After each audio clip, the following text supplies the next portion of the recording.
बरेच लोक प्रश्न विचारतात की व्हायग्रा मतलब सिल्डेनाफिल की टाळानाफिल कोणतं घ्या.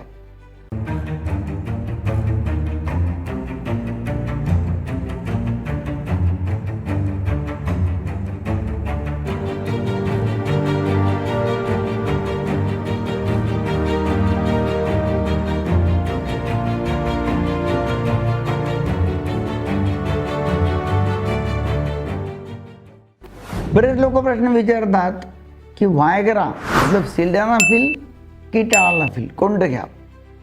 दोन्ही सारखेच आहेत, फक्त एवढंच आहे की सिल्डेनाफिलची ॲक्शन जी आहे ती 4 ते 5 तास राहते. सिल्डेनाफिल मतलब व्हायग्रा हे जे आहे हे अर्धा ते 1 तास अगोदर घ्यावं लागतं आणि उपाशीपोटी घेतलेलं चांगलं. पण ठीक आहे, टाळानाफिल जे आहे हे उपाशीपोटी घ्या किंवा भरल्यापोटी घ्या, काही प्रॉब्लेम नाही आहे. 1.5 ते 2 तास अगोदर घ्यावं लागेल, पण तिची ॲक्शन मात्र 36 तास असते आणि म्हणूनच याला वीकेंड पिल असं म्हटलं जातं. टाळानाफिलला साधारणतः 12 ते 24 तासामध्ये अर्धा ड्रग खलास होऊन जातो आणि बाकी उरलेला ड्रग नंतर हळूहळू खतम व्हायला लागतो शरीरातून, म्हणून इरेक्शन्स येत राहतात. वीकेंड टॅबलेट म्हटलं 36 तासपर्यंत चालतं. दुसरा प्रश्न लोक वारंवार विचारतात तो हा की काय इजॅक्युलेशन केलं म्हणजे सेक्स केला तर प्रॉस्टेट कॅन्सरचा खतरा म्हणजे थ्रेट किंवा धोका कमी होतो का? तर उत्तर आहे हो. एका स्टडीमध्ये असं आढळून आलं, त्यांनी लोकांना ग्रुपमध्ये विभागलं 0 to 7, 7 ते 14, 14 ते 21, 21 ते 28. तुम्ही महिन्यातून किती वेळा सेक्स करता? तर असं आढळून आलं की जे लोक एका महिन्यात 21पेक्षा जास्त वेळा सेक्स करतात त्यांच्यामध्ये प्रॉस्टेट कॅन्सरचा धोका कमी आढळून आला.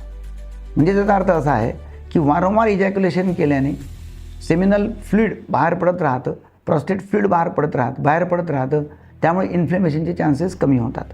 पण ही प्रूव्हन स्टडी नाही आहे, एक स्टडी आहे फक्त. तिसरा प्रश्न असा आहे की काय लुब्रिकेशन होत नसेल तर काय करावं. बऱ्याच वेळा असं होतं की 45-50 वय झाल्यानंतर स्त्रियांना लुब्रिकेशन खाली येत नाही, मग इंटरकोर्स पेनफुल होतो, मग इच्छा कमी होऊन जाते. अशा वेळेस लुब्रिकंट्स किंवा लुब्रिकेटिंग जेलीचा वापर करणं आवश्यक आहे. लुब्रिकेटिंग जेलीचा वापर करावा, पण ते नसेल तर मग खोबरेल तेल जे कोकोनट ऑइल किंवा ऑलिव्ह ऑइलचा वापर करावा. पण साधारणतः जेली व्हॅसलीन हे काही वापरू नये, त्यांनी आणखीन काही इन्फ्लेमेशन होऊ शकतं. अशा तऱ्हेने लुब्रिकंट्सचा वापर करणं आवश्यक आहे जर खाली कोरडेपणा असेल तर, म्हणजे संभोग हा वेदनामय होणार नाही. अशा तऱ्हेचे व्हिडिओ आपल्याला आवडले तर जरूर लोकांना शेअर करा, सबस्क्राईब करा चॅनलला, लाईक करा. Thank you very much.